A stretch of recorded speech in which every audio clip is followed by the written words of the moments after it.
Yeah, for sure. So at Next Big Sound, we realized pretty quickly that we were a social media tracking company and a big data company. So at our peak, we were tracking 500,000 artists online across 30 different sources. We were Spotify's first analytics provider when they came to the US. We licensed charts to Billboard and worked with all the major record labels, gave away stats for free, active predictive algorithms, and then, ultimately Pandora acquired us.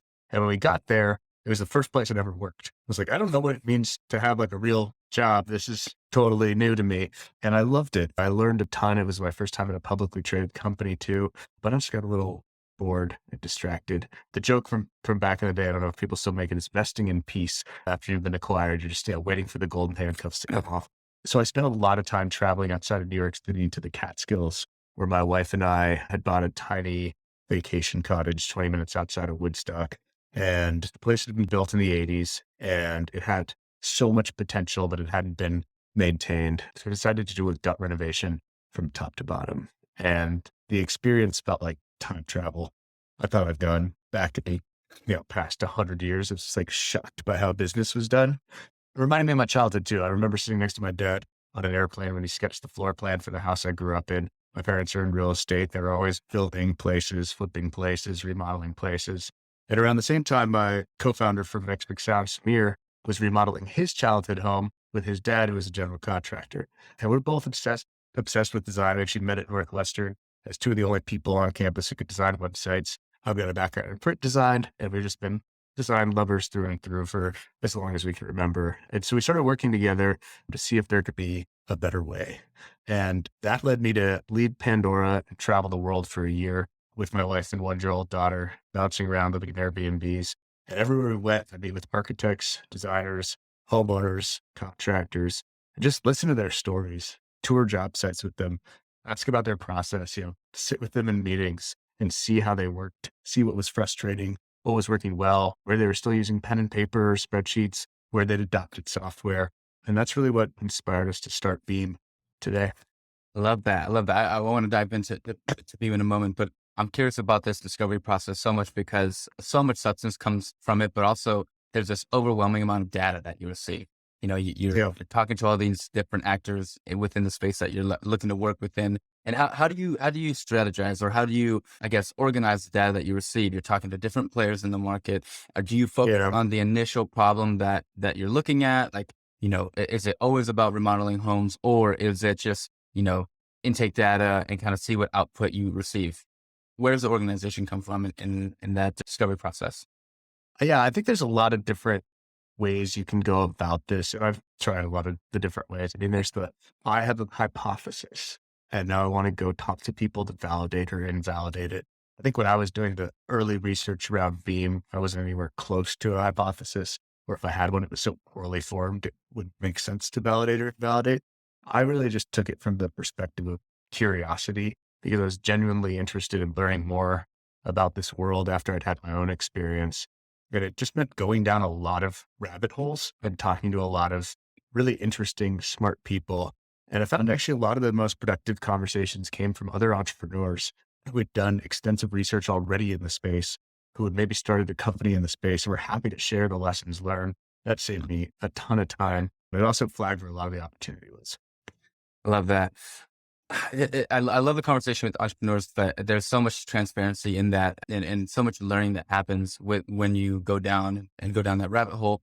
One thing that comes to mind in terms of the journey and coming along the way is, especially with Beam, is how do you build technology that influences a physical space? Because I think a lot of software, we're so used to it just being online, it being a part of our workflow. And software that actually acts on a physical space, for me, is just conceptually different than a lot of software that you see out there. Talk to me about that process, about learning how to build software that is going to, help people remodel a certain space, and the Yeah. difficulty with that.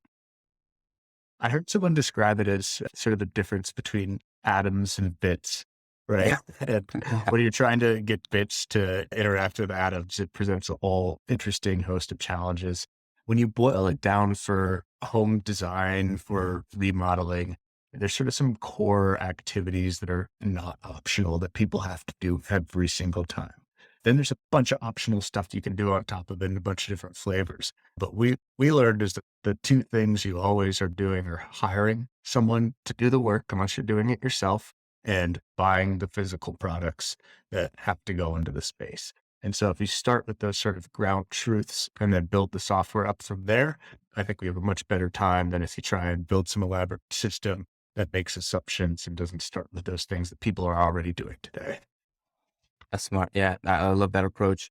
How is this different, and how is this similar from the first startup experience?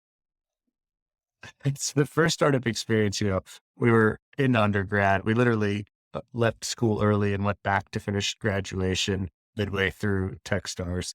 And then after that, we all moved into a house together, and everyone that we hired moved into that house. And we were living together, working, breathing together 24/7. It was like a pressure chamber. And what we knew at that time was two really important things. One was we were at a stage of life where we didn't have a mortgage, we weren't married, we didn't have kids. We literally had zero obligation to the world and could spend time however we wanted. And we felt incredibly lucky and grateful that we got to spend it working together and building something, and we're able to raise money to enable that to happen. The other thing that was true then is that we had no idea what we were doing. Like, we knew we had no idea what we were doing. Like, we had internships up to that point. We never worked anywhere. We had, we built websites, but we hadn't built any scaled apps or anything like that. So because we had no idea what we were doing, we knew that if we worked really, really hard and spent a ton of time on it, that we could get somewhere. And so it was sort of just recognizing the situation and playing to that.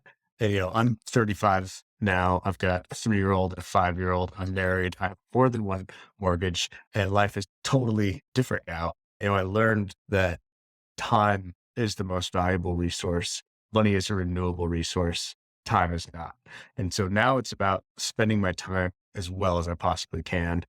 And it's about taking some of the things that I've learned now from the first company and from investing in other companies and being with lots of smart entrepreneurs and having more leverage over my time and applying it the best way I can. But it couldn't be more different. I'm sitting in my house in the suburbs alone right now. And the last time around, there would have been, 10 people outside of that door, all doing different things too. But humans are adaptable, and that's what we're doing, is adapting. Amazing, man. Talk to me about scaling the product. You mentioned, learning, you hadn't scaled the product before, and now you have that experience. But what goes into, I think we hear a lot, scaling, growth, and all these, buzzwords and keywords that we can search on Yeah. Google. But talk about what actually, like the mechanisms that, make scaling both, easy and doable, and also achievable, like actually achieving the goal you're trying to achieve. And also, I guess the definitions that come with what scaling, the different things that you have to incorporate when thinking about building a product, and then building it to a point where it's attracting a larger audience and growing Yeah. at a sizable rate.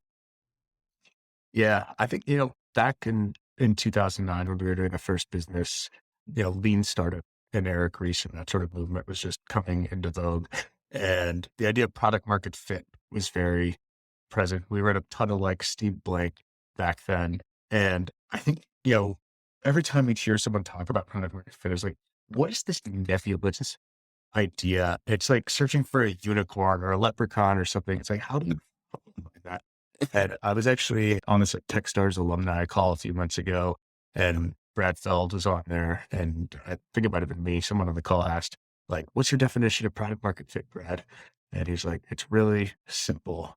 It just means that you're selling more shit this week and you're going to sell even more next week. And like, just boiling it down to something that simple, like, more people want your stuff now than they did before. And that's happening week over week. Is such a tight, clean definition of fit. So when it comes to the scaling and growing piece and everything else, I think that order of operations of finding fit and then pouring fuel on the fire is really important. I also think a lot of the truths that were around 10 years ago are still true today. Maybe the mediums have changed, but making sure that fit is there before you go all in on growth is super important.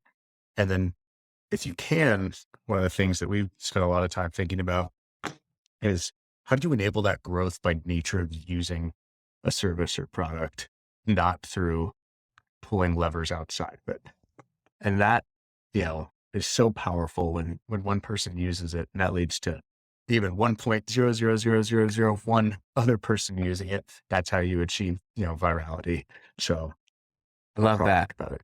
No, that's amazing. I haven't a question popped into my head, and I haven't asked a lot of founders this, but talk to me about the difference, of building a startup with all your employees and everyone who's working on it in one house and in one location, which is kind of the fantasy model of what people think a startup is. In terms of building Yeah. an experience. We have Silicon Valley, the show, kind of walk Yeah. through what that looks like. But I think nowadays with everything being remote and having the capability to have a fully dispersed team, what's different Yeah. about being a startup now in this environment? It's no longer a pressure Yeah. cooker of, of people and information, activity, productivity, but I think Yeah. it's equally and if not more efficient than that previous model. But Jet, talk to me about the difference between the Yeah. experiences. Yeah. Samir and I spent a lot of time talking about this one because there are some distinct differences. We designed Beam from day one to be a remote first company, even when we were conceptualizing it pre-pandemic. Part of that is, selfish. It's because we have family and friends all over the world, and we want to be able to travel and see them and be able to work from wherever we are and not feel the guilt of not being, in HQ, so to speak. And that's, of course, a very different condition than the first time around. But the actual going 0 to 1 piece when you're remote is much, much harder. Having now experienced it both ways, it's incredibly challenging. And the way that you overcome that is travel and seeing people in person, right? So we do quarterly offsites where the whole team gets together once a quarter. And then in between, we do smaller sites, even if it's just one person going to see another, because the productivity that happens in those 72 hours being under the same roof, just blows away what you can do in 2 weeks remote.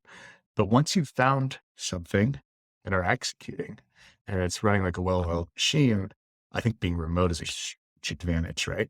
Yeah. Especially if you're working with people who are great communicators, who are really responsible, who have a really high say-do ratio, then have them. This is the biggest change, honestly. Is the modern tooling now for running companies is so much better. Like Samir and I talked about like that the amount of money we spend on server hardware, X Big Sound, just like blows my mind. I see our cell bill now, and I'm like, how is this possible that all this, infrastructure is here? We're building on the shoulders of giants. The tooling has come so far, both on the engineering side and just on the work collaboration side, that working remotely, is fantastic.